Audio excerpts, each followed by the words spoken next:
하는 시간 갖겠습니다. 오늘 우리에게 주시는 말씀은 이사야서 55장 6절의 말씀입니다. 이사야서 55장 6절의 말씀. 제가 하고 있는 옆에 1036페이지가 되겠습니다. 찾으신 줄로 알고 한 목소리로 같이 읽겠습니다.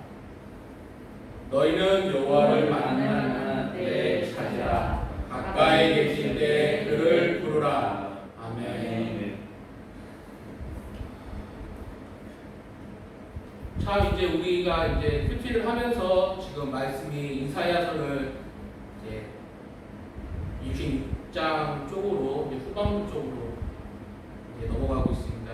그 마지막 단락이 이제 그 말씀 장 중에서 55장 쪽이 되겠는데요. 이사야 말씀에 대해서 부분을 짓는 부분이 두 가지로 나눠져 있는데 보통은 이렇게 나눠집니다. 첫 번째 첫 장에서 39장까지는 심판에 대한 스토리가 이렇게 나와져 있고요. 그리고 40장부터 마지막 66장까지는 위로에 대한 스토리가 좀 이렇게 전개되고 있습니다. 참 그래서 그 말씀을 위해서 백성들에게 어떻게 내용을 전달해 주시는가 그런 내용들이 한 소절 한 소절 나오고 있는데, 자 이게 말씀을 찾으면서 한번 단어에 대해서 한번 찾게 되었는데요. 자 이렇게 저녁 시간에 어려운 영어 단어를 하나 같이 한번 나누고자 하겠는데, 생각한다라는 단어를 한번 한 단어가 있어서 한번 나누고자 합니다. consider라는 생각한다라는 단어가 하나가 있는데 이것은 여러 가지 뜻이 내포가 되어 있더라고요. 생각을 한다라는 의미도 있지만 그거를 또 보니까 남의 감정을 고려해서 생각을 한다. 그리고 그게 지나서 또 다른 표현으로는 배려를 한다라는 부분이 있습니다. 누군가를 생각을 하고 또 생각을 하고 깊이 생각을 하다 보면은 그 사람이 무엇을 해야 되는 건지 어떤 것을 느끼고 있는 건지 생각을 하다 보니까 그걸 지나서 배려가 된다는 뜻이 있을 수가 있는데, 오늘 말씀에서 우리에게 주시는 것은 첫 번째 내용은 하나님께서 우리를 배려를 하신다는 말씀이 있습니다. 자, 이사야서 55장 1절에 보니까 이런 내용이 나와 있습니다.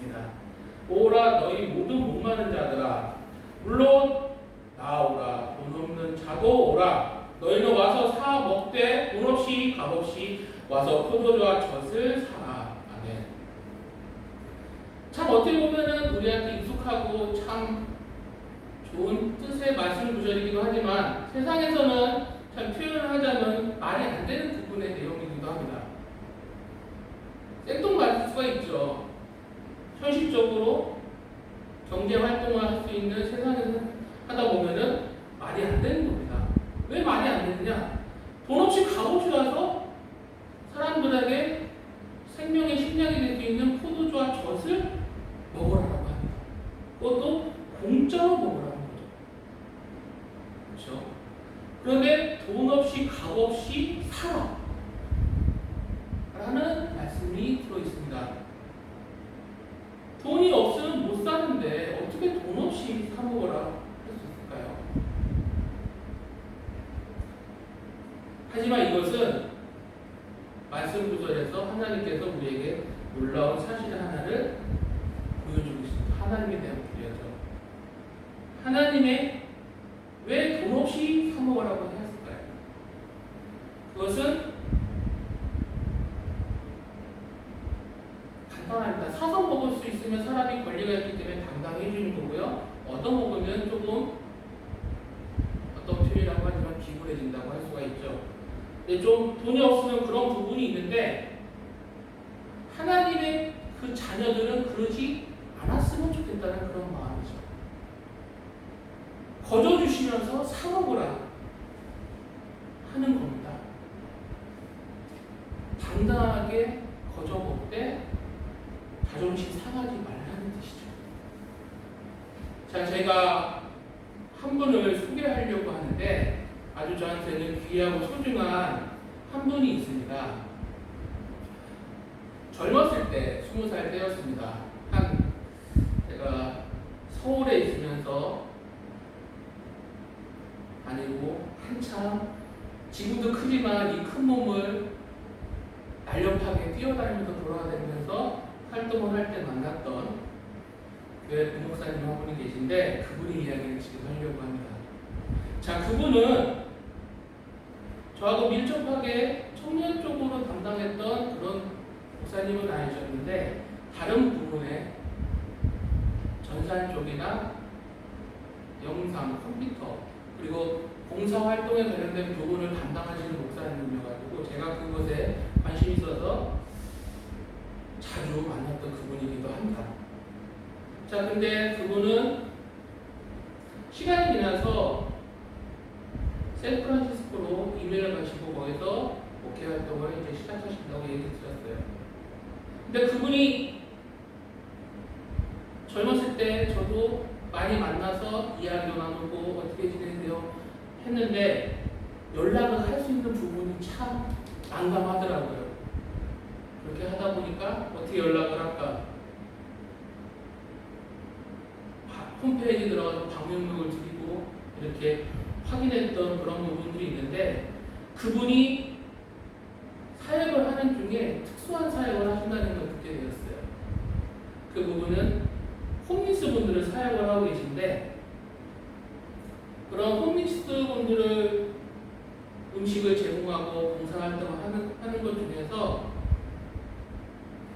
교인들하고 몇 가지 원칙을 가지고 그분들을 섬긴다는 부분이 하나가 있어서 기억이 나서 이번에 얘기를 하려고 합니다. 4가지가 있는데요. 그것은 정성껏 그 음식을 준비를 하는 것이고요. 번째는 오시는 분들을 가볍게 쉽게 거지로 오는 인식을 안 한다는 것이고요. 세 번째로 기부되는 물품이나 그런 금액에 대해서는 기도하는 마음으로 받고요.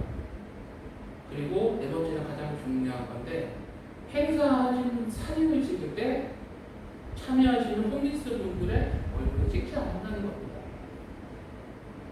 왜 그러는 건지 제가 방역록에다가도 해보니까 이런 말씀을 하셨어요. 그것은 우리가 봉사를 할 때 그분들을 위한 배려라고. 자, 다시 말씀을 돌아서 제가 한번 말씀을 생각해 보았습니다. 참 우리도 하나님 앞에서는 하나님의 자녀이기도 하지만은 어떻게 내가 자유롭게 할 수 없는 존재라는 것을 알게 되더라고요. 우리가 받을 수 있는 자연 안에서 받을 수 있는 햇빛이 있고요.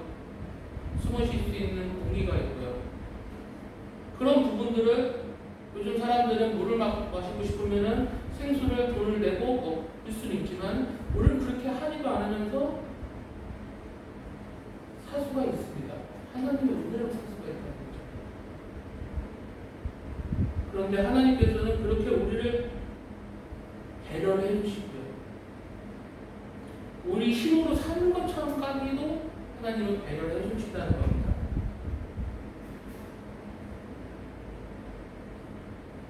자기 자식들이 기죽으면 안 되니까 세상에서 물려서면 안 되니까 그렇게 배려와 사랑으로 하나님께서는 인도해 주신다는 겁니다. 여러분 혹시 자부심과 자만심에 대해서 차이점 알고 계실까요? 자부심은 스스로 마음속에 가지고 있는 긍지라는 것이 있고요. 자만심은 그것을 남에게 보여주려고 하는 마음입니다.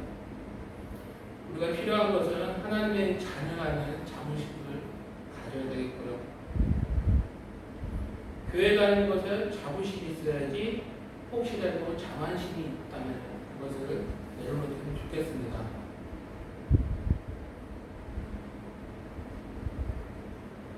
하나님께서 우리에게 또한 이 자부심을 이렇게 표현하십니다. 너는 내 아들이다. 너는 내 딸이다. 그렇기 때문에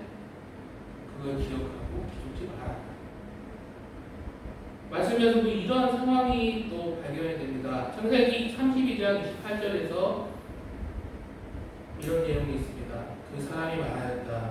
내가 하나님과도 겨루 이겼고 사람과도 겨루 이겼으니 이제 내 하나님은 야곱이 아니라 이제는 야곱이 아니라 이스라엘이다.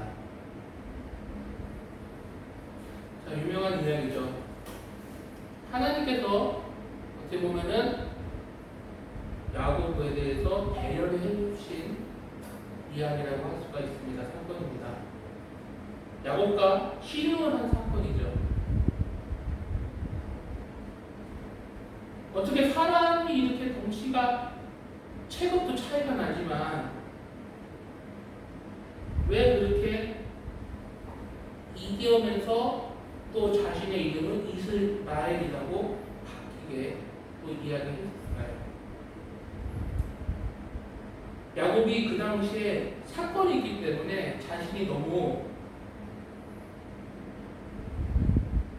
상황에 따라서 자신감이 없어서 위축돼 있어서 힘을 내고 자신감을 가지라고 아마 해주지 않았을까라는 생각이 듭니다.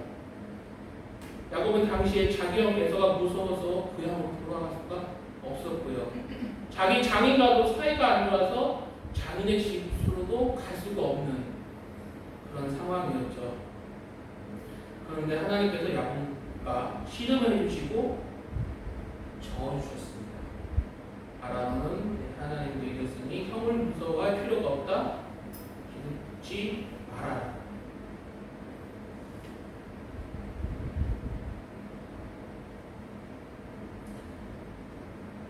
참 배려는 세상을 아름답게 하는 부분이 있습니다. 하나님께서 우리를 배려해 주시고요. 하나님께서는 배려를 해 주시면서 다 하시고 우리가 한 것처럼 우리에게 보여주십니다.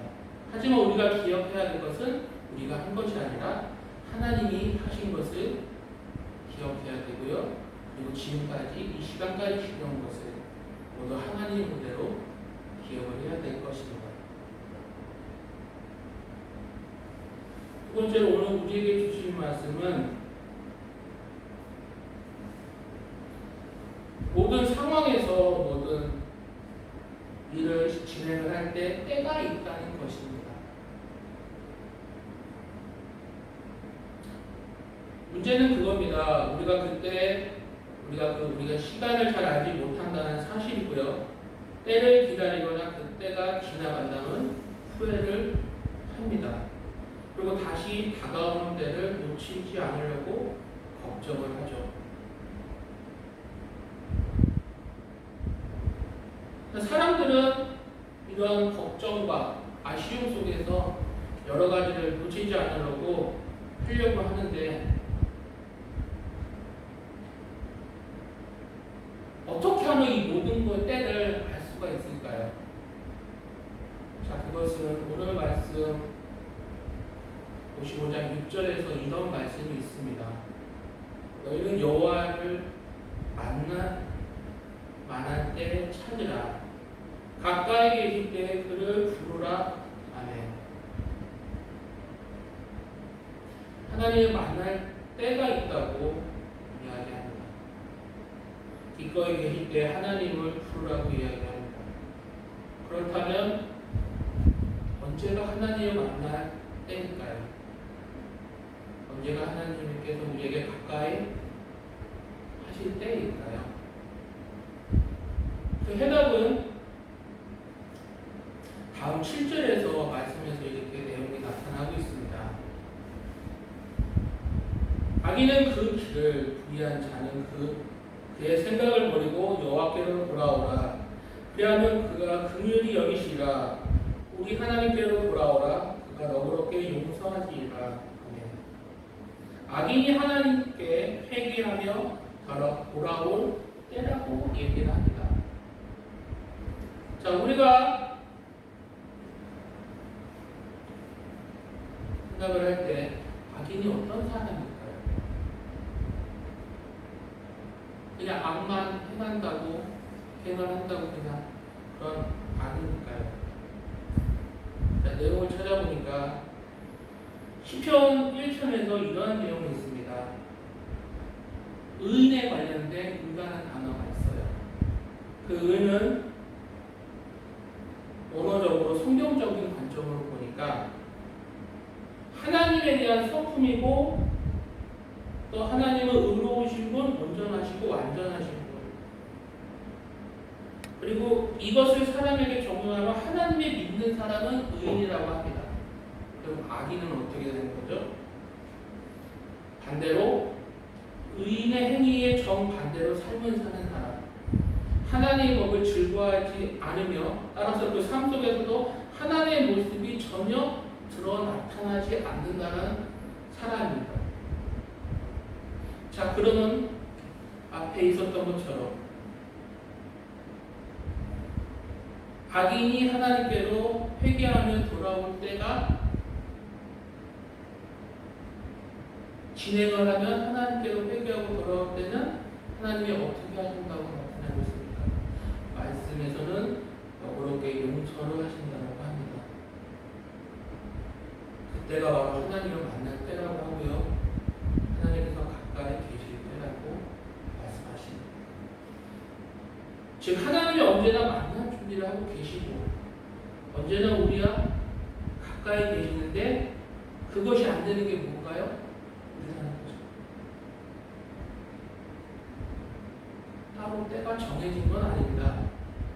우리가 하나님께로 돌아가는 그때가 바로 하나님을 만나는 때라는 사실이라는 겁니다. 하나님은 언제나 우리에게 향해서 손 벌리고 기다리십니다. 하나님께로 돌아갈 수 있는 기회가 늘 있는 것은 아니죠. 언젠가는 이 기회가 우리에게도 살아있을 수가 있습니다. 우리가 이런 부분이 있죠.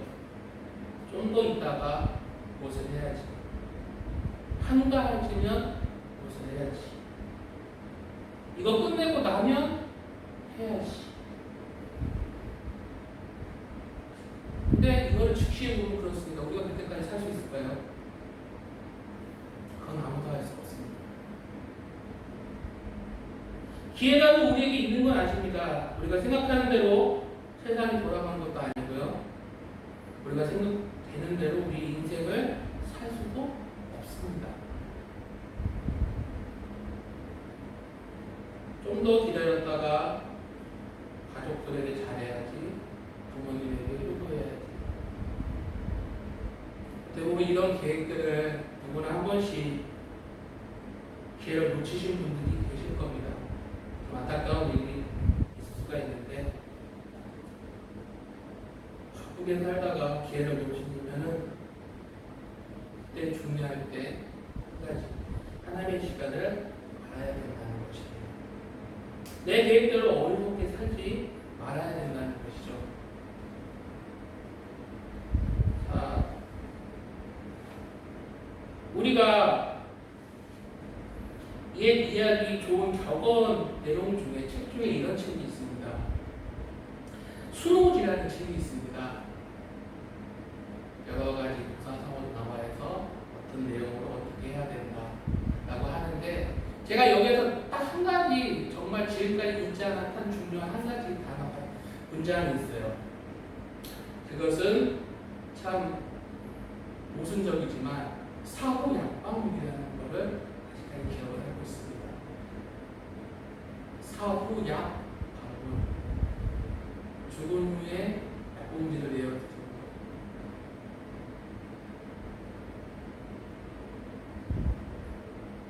하나님 죽은 후에 약봉투를 내밀어도 아무리 좋은 약을 써도 소용이 없다는 것입니다. 따라서 어떤 일이 일어나기 전에 미리미리 근본적인 대책을 찾아야 된다는 현명한 그런 교육적인 내용입니다. 자, 하나님의 시간도 제대로 알고 바로 행동을 해야 되겠습니다.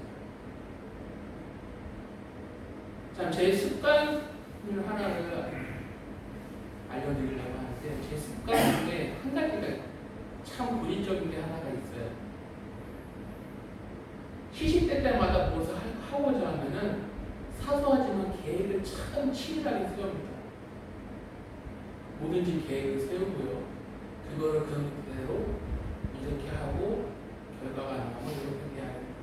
좀 고리타분한 부분이 있는데 참 그것까지도 제대로 하려고 집에 덮고 뒤에 보면은 1년짜리 카렌더를 전지이상으로 크지막하게 해놓고 하나하나 달력을 적어놓고 그렇게 계획을 하고 있습니다. 계획 세우는 거 엄청 좋아하죠. 지금도 계획을 세우려고 습관적으로 매우 하는 습관을 갖고 있는데 하지만 계획이 치밀하게 세워도 잘 안 되더라고요. 참 희한한데 근데 안 되면서도 이루어지는 것들을 보다가 깨달아 알게 된 게 하나가 있습니다. 아, 그 계획이 이루어지는 것이 하나님께서 해주신 것이 온전히 이루어지는구나 라는 걸 알게 되었습니다.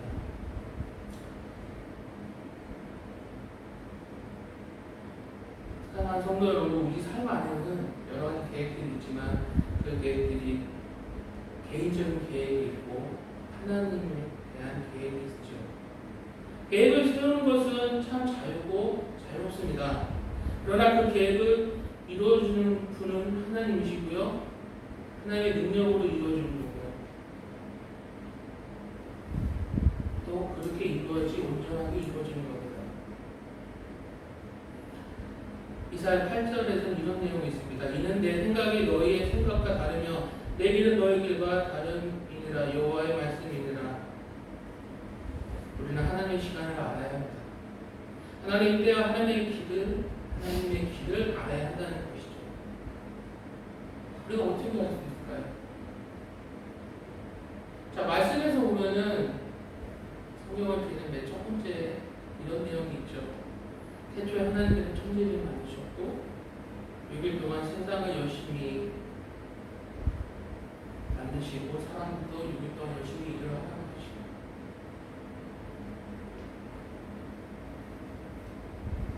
그리고 세상 속에 있는 사람들이 6일 동안 열심히 일을 하고 나서 하루는 무조건 하나님께 예배를 드리고 안식일 동안 예배를 드린다는 것이죠. 하루를 거룩한 날로 만들어서 하나님께 예배를 드려야 된다는 것을 중요하게 나타내고 있습니다.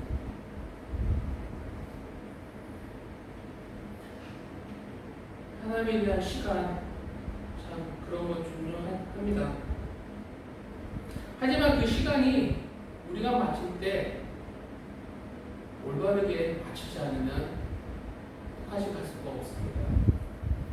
저도 종종 시간을 못 맞출 때가 있는데 주일날 가끔씩 그런 행동을 하는 게 있어요. 손목시계를 항상 차고 다니는데 이 손목시계랑 저기 지금 벽 위에 있는 저 시계랑 때로 앉아지는 우리 사모님 시간을 뭐가 놓쳐 있는지 같이 맞추고 있어요. 내가 시간을 놓치면 내가 그만큼 진행할 수 있는 부분을 못하기 때문에 내 시간이 잘못됐는지 올바르고 빠르게 잘 가고 있는지 그렇게 맞추고 있습니다. 그래야지만이 온전하게 예배를 드릴 수 있기 때문에 그렇죠. 하물며 우리가 사람들이 이렇게 시간을 맞추고도 있는데 하나님께서 알려주신 우리에 대한 필요한 계획과 시간 또한 그렇게 올바르게 맞춰야 된다는 것입니다. 그래야지만이 그거를 통해서 하나님의 때를 찾을 수가 있다는 것이죠. 그것은 예배를 통해서 올바르게 시간을 맞춰야 됩니다.